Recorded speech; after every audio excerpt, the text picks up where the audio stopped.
June 27 ಅಥವಾ 29ಕ್ಕೆ ಸಂಪುಟ ವಿಸ್ತರಣೆಯಾಗುತ್ತಾ? June 23ರಂದು ದೆಹಲಿಗೆ ಹೋಗ್ತಾರೆ ಸಿಎಂ ಡಿಕೆ ಶಿವಕುಮಾರ್. ಸಿಎಂ ಅವರ ಜೊತೆಗೆ ಸಿದ್ದರಾಮಯ್ಯ ಅವರು ಕೂಡ ದೆಹಲಿಗೆ ಹೋಗುವ ಸಾಧ್ಯತೆ ಇದೆ. ಎರಡನೇ ಹಂತದ ಸಚಿವ ಸಂಪುಟ ವಿಸ್ತರಣೆ ಆಗುವ ಹಿನ್ನೆಲೆಯಲ್ಲಿ ಯಾವಾಗ ಆಗತ್ತೆ ಅನ್ನೋದು, ಕೇವಲ 14 ಮಂದಿ ಮಾತ್ರ ಮೊದಲ ಹಂತದಲ್ಲಿ ಪ್ರಮಾಣ ವಚನ ಸ್ವೀಕರಿಸಿರೋದು ಸಚಿವರಾಗಿ.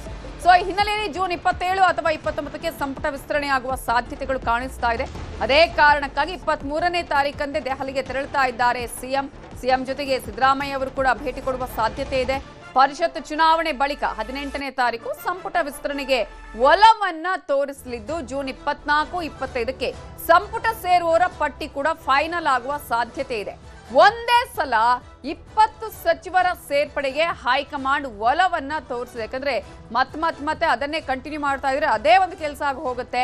ಆಡಳಿತ ಯಂತ್ರ ಕುಸಿಯುವಂತಹ ಚಾನ್ಸಸ್ ಕೂಡ ಇದೆ. ಯಾಕಂದ್ರೆ ಈಗಾಗಲೇ ಈ ಒಂದು ವಿಚಾರದಲ್ಲೇ ವಿಪಕ್ಷಗಳು ಸಾಕಷ್ಟು ವ್ಯಂಗ್ಯವನ್ನ ಆಡ್ತಾ ಇದೆ, ಟೀಕೆಯನ್ನ ಮಾಡ್ತಾ ಇದೆ. ಕೆಲವೊಂದಷ್ಟು ಖಾತೆಗಳಿಗೆ ಇನ್ನೂ ಕೂಡ ಮಿನಿಸ್ಟರ್ಸೇ ಇಲ್ಲ ಅನ್ನುವಂತಹ ಹಿನ್ನೆಲೆಯಲ್ಲಿ ಆ ಒಂದು ನಿಟ್ಟಿನಲ್ಲಿ ಇದೀಗ ಆಕಾಂಕ್ಷಿಗಳ ಸಂಖ್ಯೆ ಕೂಡ ದೊಡ್ಡದಿದೆ, ಲಾಬಿ ಕೂಡ ಬಹಳ ಜೋರಾಗಿ ಮಾಡ್ತಾ ಇದ್ದಾರೆ.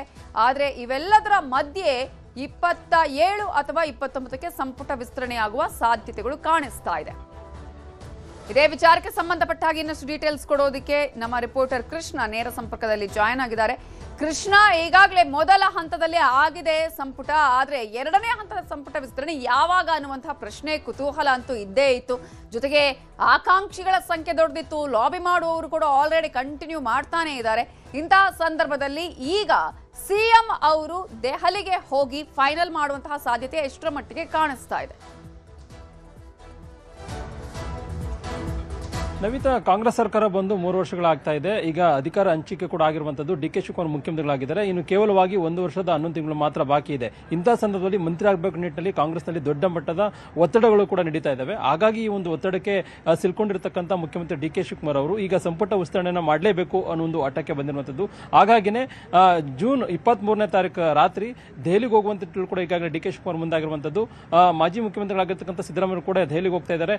ಅಲ್ಲಿ 24 ಮತ್ತು 25ನೇ ತಾರೀಕು ಸರಣಿ ಸಭೆಗಳನ್ನ ಹೈಕಮಾಂಡ್ ನಾಯಕರ ಸಮ್ಮುಖದಲ್ಲಿ ಮಾಡೋದ್ರ ಮುಖಾಂತರವಾಗಿ ಎಲ್ಲೊಂದು ಕಡೆ 20 ಸ್ಥಾನಗಳನ್ನು ಏನು ತುಂಬಬೇಕು ಅದ್ರ ಬಗ್ಗೆ ಅಂತಿಮವಾದ ನಿಲುವನ್ನು ತೆಗೆದುಕೊಳ್ಳೋದ್ರ ಮುಖಾಂತರವಾಗಿ ಅಲ್ಲಿಂದನೇ ಬಂದು 27 ಅಂದ್ರೆ ಜೂನ್ 27 ಅಥವಾ 29ನೇ ತಾರೀಕು ನೂತನ ಸಚಿವರ ಪದಗ್ರಹಣ ಕಾರ್ಯಕ್ರಮವನ್ನು ಮಾಡೋದ್ರ ಮುಖಾಂತರವಾಗಿ ಎಲ್ಲಾ ಸಚಿವರುಗಳು ಕೂಡ ಫುಲ್ಫಿಲ್ ಮಾಡಿ ಅಂತಿಮವಾಗಿ ಅವರಿಗೆ ಖಾತೆ ಹಂಚಿಕೆಯನ್ನು ಮಾಡೋದ್ರ ಮುಖಾಂತರವಾಗಿ ಎಲ್ಲೊಂದು ಕಡೆ ಬರುವಂತ ದಿನಗಳಲ್ಲಿ ಸರ್ಕಾರವನ್ನ ಒಂದು ರೀತಿ ಸದೃಢವಾಗಿ ಹೋಗುವಂತೆ ಕೂಡ ಡಿ ಕೆ ಶಿವಕುಮಾರ್ ಮುಂದಾಗಿದ್ದಾರೆ. ಈಗಾಗಲೇ ಡಿ ಕೆ ಶಿವಕುಮಾರ್ ಮುಖ್ಯಮಂತ್ರಿ ಆದ ಬಳಿಕವಾಗಿ 13 ಜನ ಶಾಸಕರು ಸಚಿವರಾಗಿ ಪ್ರಮಾಣವಚನ ಕೂಡ ತೆಗೆದುಕೊಂಡಿದ್ದಾರೆ. ಒಂದಷ್ಟು ಜನ ಸಚಿವರುಗಳು ಕೂಡ ಈಗಾಗಲೇ ಖಾತೆ ಹಂಚಿಕೆ ಕೂಡ ಮಾಡಿದ್ದಾರೆ. ಕೆಲವೊಂದಷ್ಟು ಜನ ಸಚಿವರುಗಳು ಕೂಡ ಖಾತೆ ಹಂಚಿಕೆ ಕೂಡ ಸಾಕಷ್ಟು ಅಸಮಾಧಾನ ಕೂಡ ಹೊರಹಾಕಿರುವಂತದ್ದು. ಇನ್ನು ಕೆಲವು ಸಚಿವರುಗಳು ಅಂದ್ರೆ ಕೃಷ್ಣ ಬೈರೇಗೌಡರು ಇನ್ನೂ ಕೂಡ ಬೆಂಗಳೂರು ನಗರಾಭಿವೃದ್ಧಿ ಖಾತೆಯಲ್ಲಿ ಮುಂದುವರಿಯುವಂತ ನಿಟ್ಟಲ್ಲೂ ಕೂಡ ಇನ್ನೂ ಕೂಡ ಮನಸ್ಸನ್ನ ಮಾಡಿಲ್ಲ, ಅಸಮಾಧಾನ ಕೂಡ ಮುಂದುವರಿಸಿದ್ದಾರೆ. ಹೀಗೆ ಸಾಕಷ್ಟು ಗೊಂದಲ ಇದೆ. ಮತ್ತೊಂದು ಕಡೆ ಹಂಚಿಕೆ ಆಗದಿರತಕ್ಕಂಥ ಒಂದು ಖಾಲಿ ಏನು ಸ್ಥಾನಗಳಿದಾವೆ, ಖಾತೆಗಳು, ಕಾರ್ಮಿಕ ಖಾತೆ, ಕೃಷಿ ಇಲಾಖೆ, ಆ ಖಾತೆಗಳಿಗೆ ಸಂಬಂಧಪಟ್ಟಂತೆ ಅಧಿಕಾರಿಗಳ ಸಭೆಯನ್ನ ಕರೆಯೋದ್ರ ಮುಖಾಂತರವಾಗಿ ಸದ್ಯಕ್ಕೆ ಡಿ ಕೆ ಶಿವಕುಮಾರ್ ಅವರು ವಿಧಾನಸೌಧದಲ್ಲಿ ಸಭೆಯನ್ನು ಕೂಡ ಮಾಡ್ತಾ ಇದ್ದಾರೆ. ಯಾವ ರೀತಿಯಾಗಿ ಪ್ರಗತಿ ಆಗಿದೆ ಮತ್ತೆ ಬರ್ತಕ್ಕಂಥ ದಿನಗಳು ಯಾವೆಲ್ಲ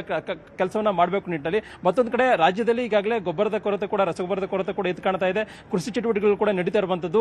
ರೈತರಿಗೆ ಪೂರಕವಾಗಿ ಎಲ್ಲೊಂದು ಕಡೆ ಅವರಿಗೆ ಸೌಲಭ್ಯಗಳು ಕೂಡ ಸಿಗ್ತಾ ಇಲ್ಲ ಅನ್ನೋದು ಕೂಡ ಪ್ರತಿಪಕ್ಷಗಳ ಆಪಾದನೆ ಆಗಿದೆ. ಹಾಗಾಗಿ ಒಂದು ರೀತಿ ಟೇಕ್ ಆಫ್ ಆಗಬೇಕು ಅನ್ನೋ ಕಾರಣಕ್ಕೋಸ್ಕರವಾಗಿ ಸರ್ಕಾರ ಸಂಪುಟ ವಿಸ್ತರಣೆಯನ್ನ ಮಾಡಬೇಕು ನಿಟ್ಟಲ್ಲಿ ಕೂಡ ಡಿ ಕೆ ಶಿವಕುಮಾರ್ ಮನಸ್ಸನ್ನ ಮಾಡಿದರೆ. ಅಂದ್ಕೊಂಡಂತೆ ಆದಲ್ಲಿ ಎಲ್ಲೊಂದು ಕಡೆ 27 ಅಥವಾ 29ನೇ ತಾರೀಕು ನೂತನ ಸಚಿವರ ಪದಗ್ರಹಣ ಕಾರ್ಯಕ್ರಮ ಮಾಡುವಂತ ನಿಟ್ಟಲ್ಲಿ ಕೂಡ ಡಿ ಕೆ ಶಿವಕುಮಾರ್ ಈಗಾಗಲೇ ಮುಂದಾಗಿರುವಂತದ್ದು. ಒಂದ್ ಕಡೆಗೆ ಸಾಕಷ್ಟು ಸಂಖ್ಯೆಯಲ್ಲಿ ಈಗಾಗಲೇ ಸಿದ್ದರಾಮಯ್ಯ ಸಂಪುಟದಲ್ಲೂ ಕೂಡ ಮಂತ್ರಿಯಾಗಿ ಕೆಲಸ ಮಾಡಿದಂತವ್ರು ಕೂಡ ಸಂಪುಟ ಸ್ಥಾನಕ್ಕೋಸ್ಕರ ಒತ್ತಡವನ್ನು ಆಗ್ತಾ ಇದ್ದಾರೆ. ಕೆಲವೊಂದಷ್ಟು ಜನ ಶಾಸಕರು ಈಗಾಗಲೇ ಗಡುವನ್ನು ಕೊಟ್ಟಿದ್ದಾರೆ ಡಿ ಕೆ ಶಿವಕುಮಾರ್ ಅವರು. ಅಂದ್ರೆ ನೀವು ಮುಖ್ಯಮಂತ್ರಿ ಆದಂತ ಸಂದರ್ಭದಲ್ಲಿ ನಮಗೆ ಮಂತ್ರಿ ಸ್ಥಾನ ಮಾಡಿಕೊಡ್ಬೇಕು ಅನ್ನುವಂಥದ್ದು. ಮತ್ತೊಂದು ಕಡೆ ಜೆಡಿಎಸ್ ಆಗಿರ್ಬೋದು ಮತ್ತೆ ಬಿಜೆಪಿ ಕಡೆಯಿಂದ ಬಂದಂತವರು ಕೂಡ ಈಗಾಗಲೇ ಕಾಂಗ್ರೆಸ್ ಅಲ್ಲಿ ಶಾಸಕರಾಗಿದ್ದಾರೆ.